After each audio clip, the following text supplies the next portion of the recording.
Hi there, Neil here, the Twisted Light Worker. This video we're going to cover what it means to put on the armor of God. I call myself the Twisted Light Worker because I've done an awful lot of studies down various paths. I've delved into metaphysics, mysticism, Toltec, taken countless courses on different spirituality and meditations and how to activate certain innate abilities. And like I said, in this video we're going to cover the aspects of putting on the armor of God through those perspectives. Hopefully it'll deepen your understanding. I've also attended many Christian churches, so I definitely have some roots in that area as well. And my favorite verses in the Bible are John 14:10 through 12. You look it up and consider that with putting on the armor of God.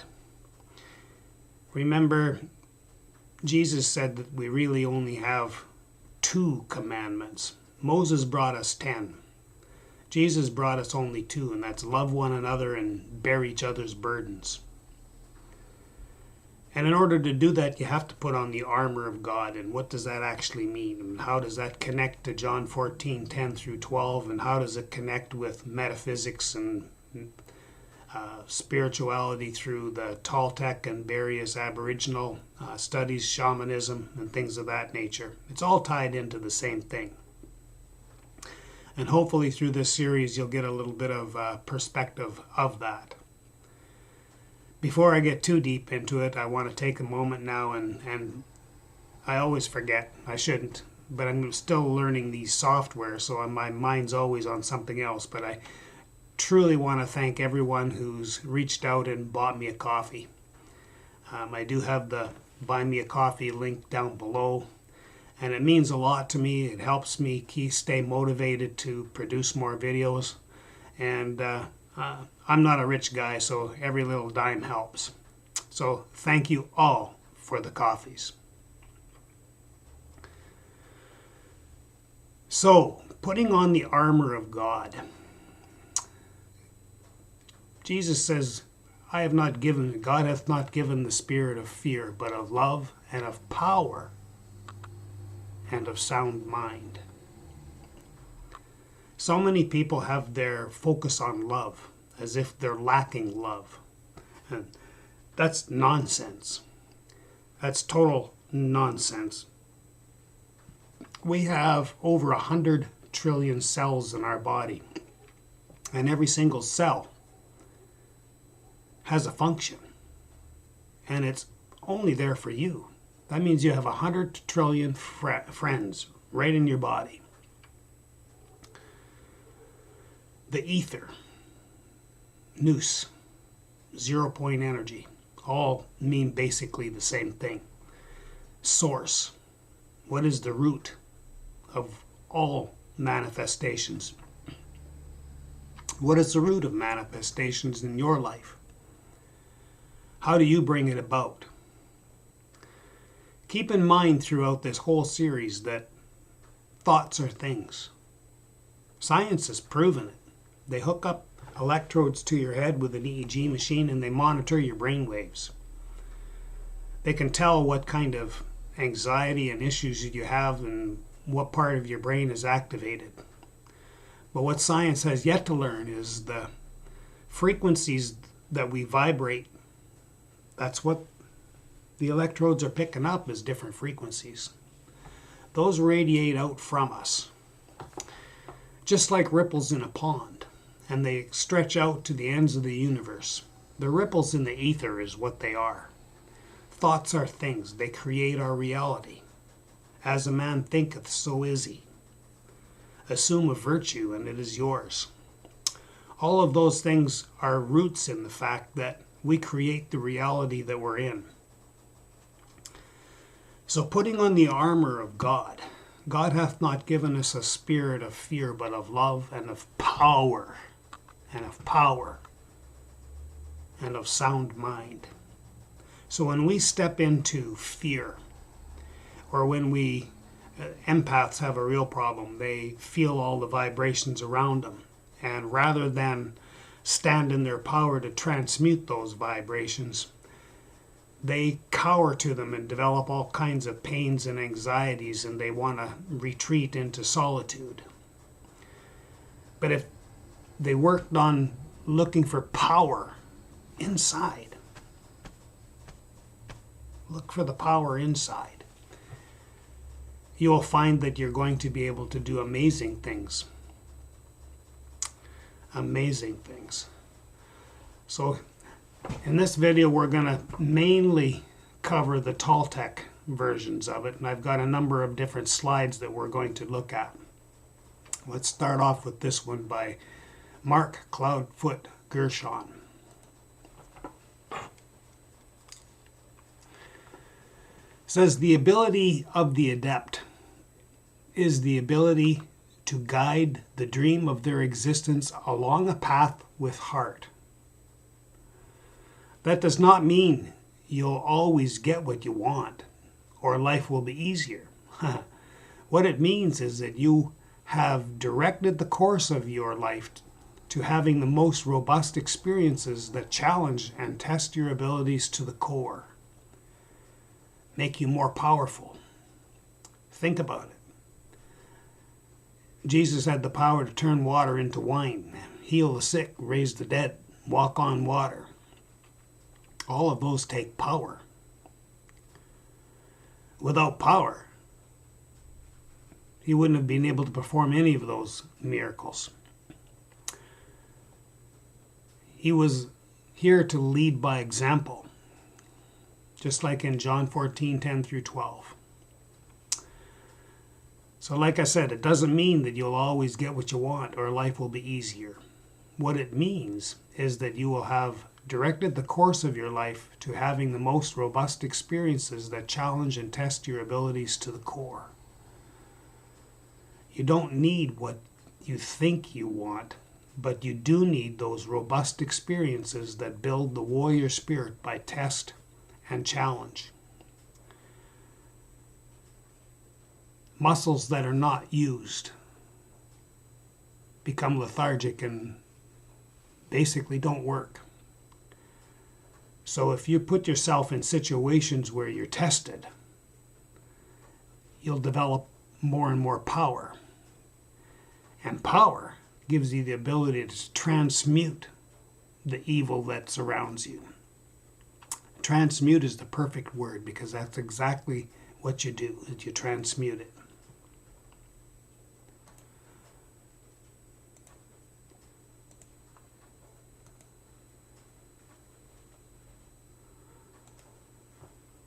And a warrior seeks personal power not to influence the affairs of people or the world. A warrior seeks personal power only to get where one is going, and that is to freedom. This whole awakening is personal power and personal freedom. And to achieve freedom, this is the most interesting thing, it is necessary to give it to the affairs of people and the world.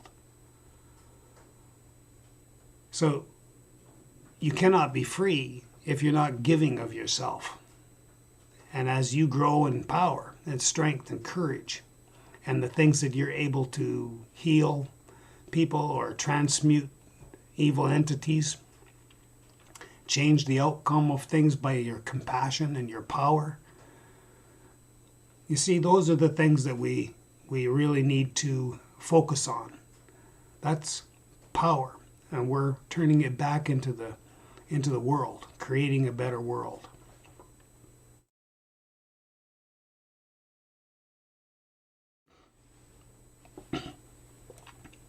Excuse me.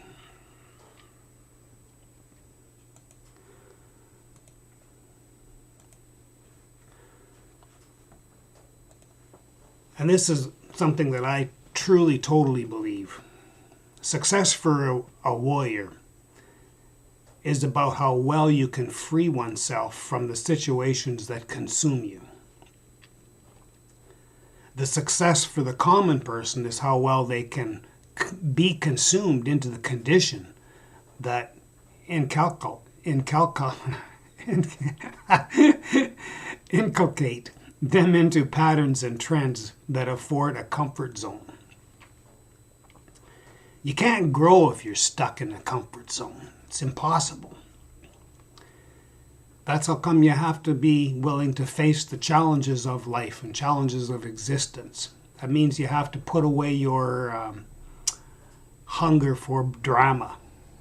So many people today I see, they believe themselves to be awake. No, they're aware. And here's what I mean by the difference.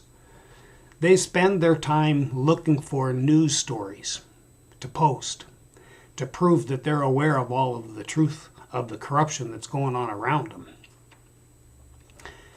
But they are not awake because they're not standing in their power to transmute those or put their efforts into things that'll help eliminate them. They're spending their time sharing more drama. We have an addiction to drama. It's been programmed into us. They even call movies drama. And then we have all these reality shows. We're caught up in the flux of things, and we're looking for life that's not anywhere. It's on TV, on our social media, it's in the newspapers, but it's not in the reality around us. We have to bring ourselves back into touch with being grounded into the world. So the success of a warrior is about how well you can free oneself from the situation that could consume you. Becoming a podcast junkie, sharing podcasts that share information that you believe. Are you being a warrior? No. You're exercising the proof that you are addicted to the drama. You're just sharing more drama. Oh, it's good to watch them. It's good to share the information. But at the same time, you draw a line. Some of it you have to put into action in the real world, in your community right where you live. And to do that, we need to put on the armor of God, and so that we have the power to overcome our ego's bad habits. Overcome our ego's bad habits. I'll put a link to a video I put together on assuming a virtue. I'll put that into the description below.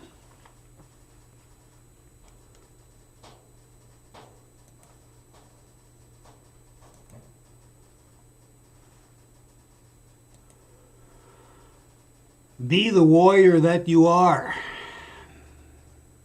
For the average man, the world is weird, because if he's not bored with it, he's at odds with it.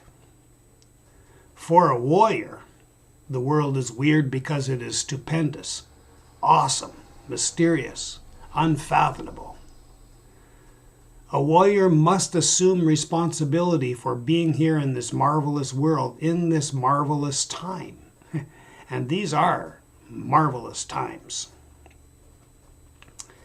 That quote was from Carlos Castaneda. I believe the last two were both from Mark Cloudfoot Gershon. Two Toltec leaders that I have followed and really appreciate their quotes. But let's dissect this a little bit. For the average man, the world is weird because if he's not bored with it, he's at odds with it. So when you're going through things and your life is running really smooth, your relationship's good, your work is going good, you do in fact truly get bored with it. That's why we look for outside entertainments to stimulate it. Either that or things are going very difficult and we're frustrated, we're totally at odds with it. But the warrior, and I'm happy to say that it's definitely coming this way more and more for me. I absolutely find the world to be totally awesome, totally amazing, totally unfathomable. Going back to the 100 trillion cells that you have in your body and each one being there just for you. Your cells don't do me any good. They're for you. Yeah, 100 trillion friends. People have no concept of what 100 trillion is. A stack of $100 bills, 3 feet high. I'm a little bit analytical. I looked it up. The thickness of a $100 bill. A stack 3 feet high is $1 million. Okay? That's how many $100 bills are 3 foot high. 1 billion is 3,000 feet high. That's twice as high as the CN Tower in Toronto. But 1 trillion is 568.2 miles high. A $100 bill stack, 568.2 miles high, is $1 trillion. And we have between 70 and 100 trillion cells in your body. That's unfathomable. That's awesome. That's stupendous. That's mysterious. Completely unfathomable. Completely unfathomable.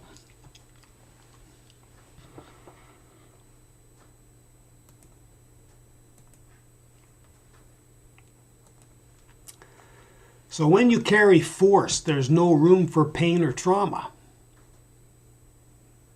The ego, the mind, really can't carry two thoughts with power that go opposed to each other. So if you're carrying around pain and trauma,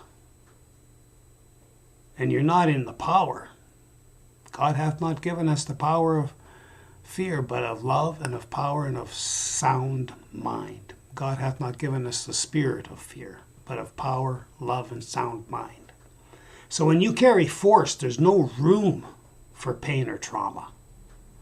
Force teaches you the different path. Force teaches you different worlds.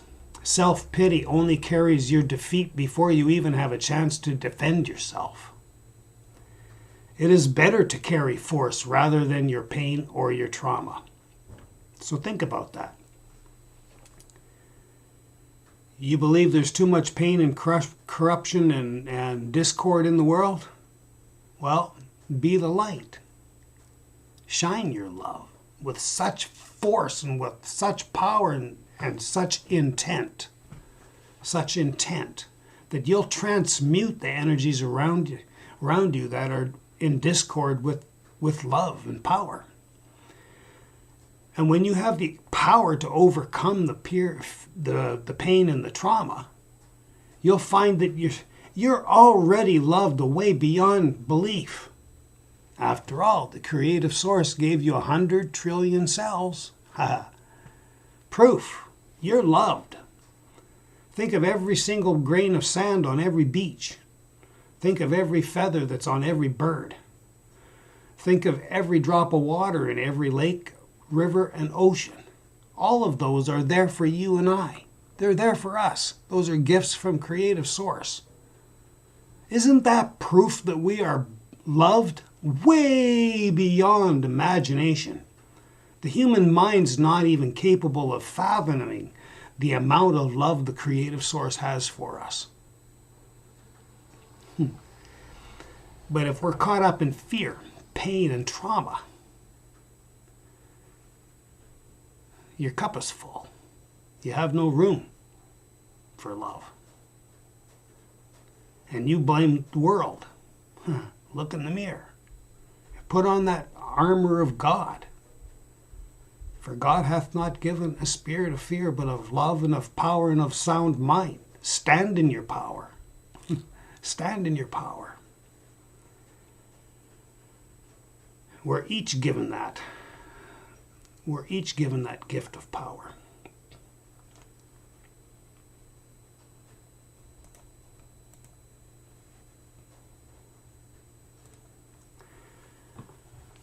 So you have to ask yourself a couple questions. Can you be in heaven when you are in hell? It's kind of what I'm saying, or isn't it?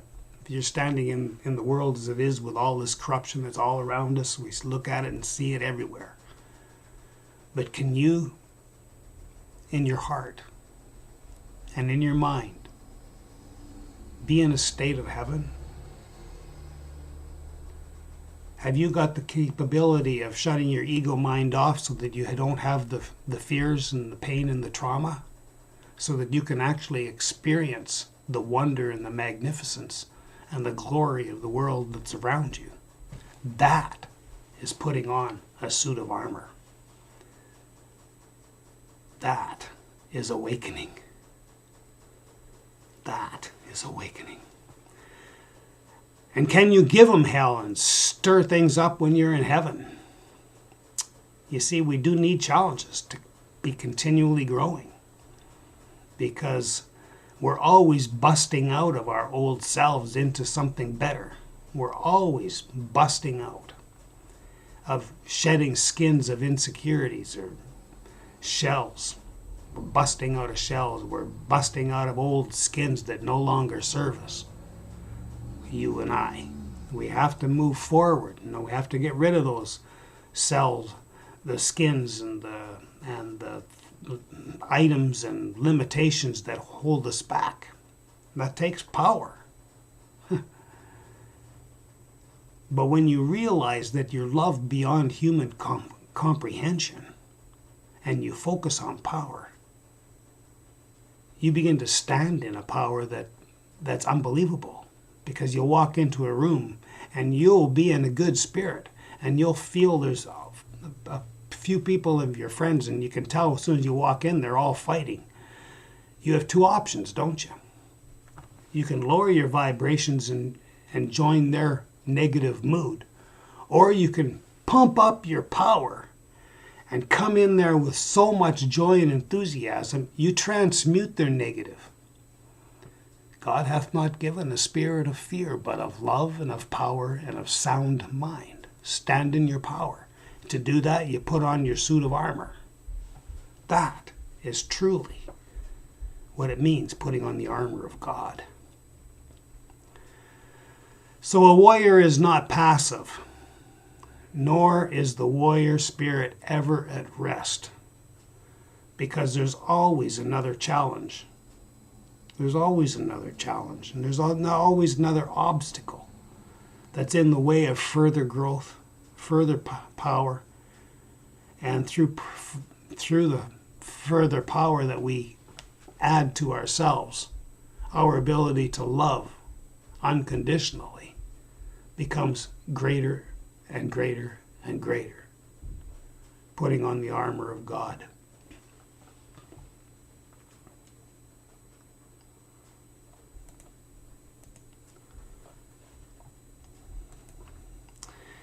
You see, so many people think that they have to look for God. They have to go into prayer, they have to go to church. All of those things are good, but they're unnecessary, because we were always right at the source of creation. We are already at the source of creation. There is no high end or low beginning. There is only how you assemble your existence where you are. Bringing those pieces of you, those divine pieces of you that the creative source has within you and all around you, because the greatest part of you is not your body, it's outside your body, it's your soul essence, your soul personality, and that is eternal. So there is only how you assemble your existence where you are. It is best to do so with the greatest of strategies. That is so true. Be strategic. Life is for dreaming. Existence is a dream. To make it lucid, be strategic. Herein comes the difference between clarity and lucidity. When you're clear, you can see what's going on around you. As an example, we can look at all of the details of what's happening on the global political scene. So we're clear about that. Our clarity is that. And then we get caught up in the drama of promoting the fact that we're clear about it. But the MKUltra, it gets right to the root cause of what caused the whole thing to begin in the first place. What is the source cause? What is the root manifestation? What is the seed in the ether that our thoughts created this world that we live in now? How can we get to the root cause ourselves and therefore make a slight change for the better. We can if we stand in our power. And that means putting on the armor of God. So where we are already at the source of creation, there is no high end and no low beginning. There is only how you assemble your existence where you are. Where are you? Where are you? Where am I? Where am I?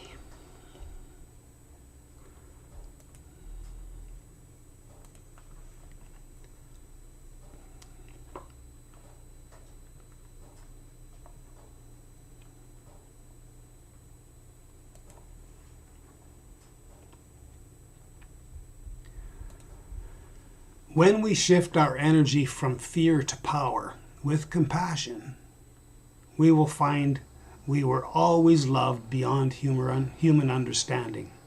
It takes willpower to get the ego out of the way and silenced. It's not a passive act. Action with the power of intent will stop the ego's chatter and lead you to freedom. And so I say, welcome to the world of awakening. Welcome to the discipline of awakening. You thought you were off the hook. You thought that you would just be able to wait for the Savior to come. No. You have to look in the mirror. And you work with the Savior. Work with that love, that spark of the divine that's inside you, just like John 14, 10 through 12. Just like how many times did he say, I am in the Father, and the Father is in me, and I am in you. Think about that. On a metaphysical level, what does that mean? He's already inside you. The power of the divine is inside you.